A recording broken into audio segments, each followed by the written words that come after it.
ಇವತ್ತಿನ ವಿಡಿಯೋದಲ್ಲಿ ತಲೆಕಾಲು ಸಾಂಬಾರು ನನ್ನದೇ ಓನ್ ಸ್ಟೈಲಲ್ಲಿ ಮಾಡಿ ತೋರಿಸಿದ್ದೀನಿ. ವಿಡಿಯೋನ ಸ್ಕಿಪ್ ಮಾಡದೆ ಕೊನೆವರೆಗೂ ನೋಡಿ. ಹಾಗೆ ಯಾರಾದರೂ ಹೊಸದಾಗಿ ನಮ್ಮ ಚಾನಲ್ ನೋಡ್ತಾ ಇದ್ದೀರಾ ಅಂದರೆ ಪ್ಲೀಸ್ ಈಗಲೇ ಸಬ್ಸ್ಕ್ರೈಬ್ ಮಾಡಿಕೊಂಡು ಸಪೋರ್ಟ್ ಮಾಡಿ. ತುಂಬ ಈಸಿ ಪ್ರೊಸೆಸ್ನಲ್ಲಿ ಮಾಡಿ ತೋರಿಸಿದ್ದೀನಿ. ಟೇಸ್ಟ್ ವಿಷಯಕ್ಕೆ ಬಂದರೆ ಒಂದು ಮುದ್ದೆ ತಿನ್ನೋರು 2 ಮುದ್ದೆ ತಿನ್ನೋದು ಗ್ಯಾರಂಟಿ. ಸೊ ಈಗ ಲೇಟ್ ಮಾಡದೆ ರೆಸಿಪಿನ ಸ್ಟಾರ್ಟ್ ಮಾಡೋಣ.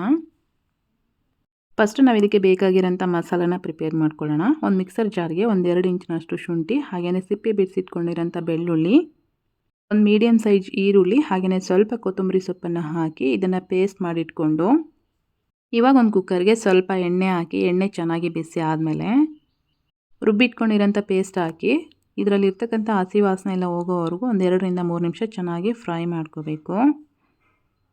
ಒಂದು 3 ನಿಮಿಷ ಫ್ರೈ ಮಾಡ್ಕೊಂಡ್ಮೇಲೆ ವಾಶ್ ಮಾಡಿ ಇಟ್ಕೊಂಡಿರೋಂಥ ತಲೆ ಮಾಂಸ ಏನಿತ್ತಲ್ವ ಅದನ್ನು ಸಹ ಇದರಲ್ಲಿ ಸೇರಿಸ್ಕೊಂಡು ರುಚಿಗೆ ಎಷ್ಟು ಬೇಕೋ ಅಷ್ಟು ಉಪ್ಪು ಹಾಕಿ, ಹಾಗೆಯೇ ಒಂದು ಅರ್ಧ ಸ್ಪೂನ್ನಷ್ಟು ಅರಿಶಿನ ಪುಡಿ. ಇದು ಬೇಕು ಅಂದರೆ ಇದೇ ಪ್ರೋಸೆಸ್ಸಲ್ಲಿ ಪಾತ್ರೆಯಲ್ಲಿ ಅಂದರೆ ಒಲೆ ಮೇಲೂ ಸಹ ಮಾಡ್ಕೋಬೋದು. ಟೇಸ್ಟ್ ತುಂಬಾ ಚೆನ್ನಾಗಿ ಬರುತ್ತೆ.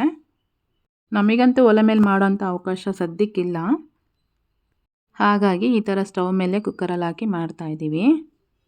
ಒನ್ಸ್ ಮಿಕ್ಸ್ ಮಾಡಿಕೊಂಡು ಮಟನ್ ಬೇಯೋದಕ್ಕೆ ಅಂತಂದೇಳಿ 1 ಕಪ್ಪಷ್ಟು ನೀರು ಆ್ಯಡ್ ಮಾಡಿಕೊಂಡು ಮಟನ್ಗೆ ಉಪ್ಪು ಖಾರ ಎಲ್ಲ ಚೆನ್ನಾಗಿ ಹಿಡಿಯುತ್ತೆ ಅಂತಂದೇಳಿ 1-2 ಸ್ಪೂನಷ್ಟು ಅಚ್ಚ ಖಾರದ ಪುಡಿನೂ ಸಹ ಸೇರಿಸ್ಕೊಳ್ತಾ ಇದ್ದೀನಿ. ಈ ಥರ ಮಾಡ್ಕೊಳ್ಳೋದ್ರಿಂದ ಪೀಸಸ್ಗೆಲ್ಲ ಉಪ್ಪು ಖಾರ ಎಲ್ಲ ಚೆನ್ನಾಗಿ ಹಿಡಿಯುತ್ತೆ, ಹಾಗೆ ತಿನ್ನಬೇಕಾದ್ರೂ ಸಹ ತುಂಬ ಟೇಸ್ಟಾಗಿರುತ್ತೆ. ಖಾರದ ಪುಡಿ ಹಾಕಿ ಒಂದು ಸಲ ಮಿಕ್ಸ್ ಮಾಡಿ ಲಿಡ್ನ ಕ್ಲೋಸ್ ಮಾಡಿ ಒಂದು 4-5 ವಿಸಿಲ್ ಆಗೋದಕ್ಕೆ ಬಿಡ್ತಾ ಇದ್ದೀನಿ. ಮಟನ್ ಬೇಯೋದ್ರೊಳಗೆ ನಾವು ಇದಕ್ಕೆ ಇನ್ನೊಂದು ಮಸಾಲೆನ ಪ್ರಿಪೇರ್ ಮಾಡ್ಕೊಳ್ಳೋಣ. 1-2 ಸ್ಪೂನಷ್ಟು ಧನಿಯಾ ಕಾಳು, ಹಾಗೆಯೇ ಒಂದು 6 ಏಲಕ್ಕಿ, ಒಂದು ಅರ್ಧ ಸ್ಪೂನಷ್ಟು ಲವಂಗ, 1 ಸ್ಪೂನ್ ಆಗೋಷ್ಟು ಕಾಳು ಮೆಣಸು, ಒಂದು ಅರ್ಧ ಸ್ಪೂನ್ ಜೀರಿಗೆ, ಒಂದು 4 ಬ್ಯಾಡಗಿ ಮೆಣಸು, ಒಂದು 3 ಪೀಸ್ನಷ್ಟು ಚಕ್ಕೆ, 1 ಸ್ಪೂನ್ ಆಗೋಷ್ಟು ಗಸಗಸೆನ ತೊಗೊಂಡಿದ್ದೀನಿ. ಇವೆಲ್ಲವನ್ನು ಡ್ರೈ ರೋಸ್ಟ್ ಮಾಡಿಕೊಂಡು ಪೌಡರ್ ಮಾಡಿ ಇಟ್ಕೋಬೇಕಾಗುತ್ತೆ. ಈ ಮಸಾಲೆ ಬಂದುಬಿಟ್ಟು ನಾನು ತಲೆಕಾಲು ಸಾಂಬಾರಿಗೆ ಹಾಗೆಯೇ ಮಟನ್ ಸಾಂಬಾರಿಗೆ ಎರಡಕ್ಕೂ ಯೂಸ್ ಮಾಡ್ತಾಯಿದ್ದೀನಿ. ಈಗ ಆಲ್ರೆಡಿ ಕುಕ್ಕರು ಸಹ 5 ವಿಸಿಲ್ ಆಗಿದೆ. 5 ವಿಸಿಲ್ ಆದಮೇಲೆ ಕುಕ್ಕರ್ ಲಿಡ್ನ ಓಪನ್ ಮಾಡಿ ತೋರಿಸ್ತಾ ಇದ್ದೀನಿ ನೋಡಿ. ಮಟನ್ ಎಲ್ಲ ಒಂದು 70% ಬಾಯ್ಲ್ ಆಗಿದೆ. ಇವಾಗ ನಾವು ಇದಕ್ಕೆ ಮೊದಲೇ ರುಬ್ಬಿ ಇಟ್ಕೊಂಡಿರೋಂಥ ಹಸಿ ಕೊಬ್ಬರಿ, ಒಣ ಕೊಬ್ಬರಿ, 1 ಟೊಮೆಟೊ, ಹಾಗೆಯೇ ಸ್ವಲ್ಪ ಕೊತ್ತಂಬರಿ ಸೊಪ್ಪು ಹಾಕಿ ರುಬ್ಬಿ ಇಟ್ಕೊಂಡಿದ್ದೆ. ವಿಡಿಯೋ ಕ್ಲಿಪ್ಪಿಂಗ್ ಮಿಸ್ ಆಗಿಬಿಟ್ಟಿದೆ, ಸೊ ಹಾಗಾಗಿ ಹೇಳ್ತಾ ಇದ್ದೀನಿ. ಮಸಾಲೆ ಹಾಕಿದ ಮೇಲೆ ಒಂದು ಸಲ ನೀಟಾಗಿ ಮಿಕ್ಸ್ ಮಾಡಿಕೊಂಡು ಇದೇ ಮಸಾಲೆ ಒಳಗೆ ಒಂದು 5 ನಿಮಿಷ ಚೆನ್ನಾಗಿ ಬೇಯಿಸ್ಕೋಬೇಕು. ಮಸಾಲೆಯಿಂದ ಈ ರೀತಿ ಸ್ವಲ್ಪ ಎಣ್ಣೆ ಬಿಟ್ಕೊಳ್ತಾ ಇರಬೇಕಾದ್ರೆ ನಮಗೆ ಸಾಂಬಾರು ತಿಕ್ನೆಸ್ ಎಷ್ಟು ಬೇಕೋ ಅಷ್ಟು ನೋಡಿ ಹಾಕೋಬೇಕಾಗುತ್ತೆ. ಆ್ಯಂಡ್ ಮಟನ್ ಬೇಯೋದಕ್ಕೆ ಎಷ್ಟು ನೀರು ಬೇಕೋ ಅಷ್ಟು ಹಾಕೋಬೇಕು.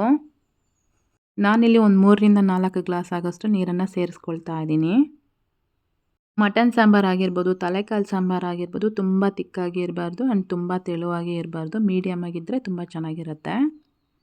ನೀರು ಹಾಕಿ ಒಂದು 20 ನಿಮಿಷ ಚೆನ್ನಾಗಿ ಬೇಯಿಸ್ಕೊಂಡಿದ್ದಾದಮೇಲೆ ನಾವು ಆಗಲೇ ರೆಡಿ ಮಾಡಿ ಇಟ್ಕೊಂಡಿರೋಂಥ ಮಸಾಲೆ ಪೌಡರ್ ಏನಿತ್ತಲ್ವ ಅದನ್ನು 1-2 ಸ್ಪೂನಷ್ಟು ಆ್ಯಡ್ ಮಾಡಿಕೊಂಡು ಈ ಪುಡಿ ಹಾಕಿದ ಮೇಲೆ ತುಂಬ ಹೊತ್ತು ಬೇಯಿಸ್ಕೊಳ್ಳೋ ಅವಶ್ಯಕತೆ ಏನೂ ಇರೋದಿಲ್ಲ. ಒಂದು 5 ನಿಮಿಷ ಬೇಯಿಸ್ಕೊಂಡ್ರೆ ಸಾಕು. ಈಗ ಆಲ್ರೆಡಿ ಮಟನ್ನು ಸಹ ಚೆನ್ನಾಗಿ ಬೆಂದಾಗಿದೆ.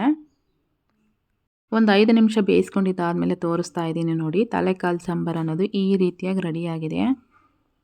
ತಲೆಕಾಲು ಸಾಂಬಾರನ್ನ ತುಂಬ ಇಷ್ಟಪಟ್ಟು ತಿನ್ನೋರಿಗೆ ಈ ಥರ ಮಾಡಿಕೊಟ್ರಿ ಅಂದರೆ ಹೊಟ್ಟೆ ಬಿರಿಯಂಗೆ ತಿಂದುಬಿಡ್ತಾರೆ.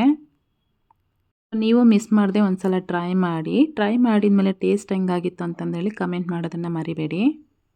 ಸಾಂಬಾರೆಲ್ಲ ರೆಡಿ ಆದಮೇಲೆ ರಾಗಿ ಮುದ್ದೆ ಜೊತೆ ಸರ್ವ್ ಮಾಡಿ ನಮ್ಮಮ್ಮಂಗೆ ಕೊಟ್ಟರೆ ತುಂಬಾ ಇಷ್ಟಪಟ್ಟು ತಿಂದರು. ಇವತ್ತಿನ ವಿಡಿಯೋ ಇದಾಗಿತ್ತು. ಮತ್ತೆ ಹೊಸ ರೆಸಿಪಿ ಜೊತೆ ಸಿಗೋಣ. ಅಲ್ಲಿವರೆಗೂ ಟೇಕ್ ಕೇರ್, ಬಾಯ್.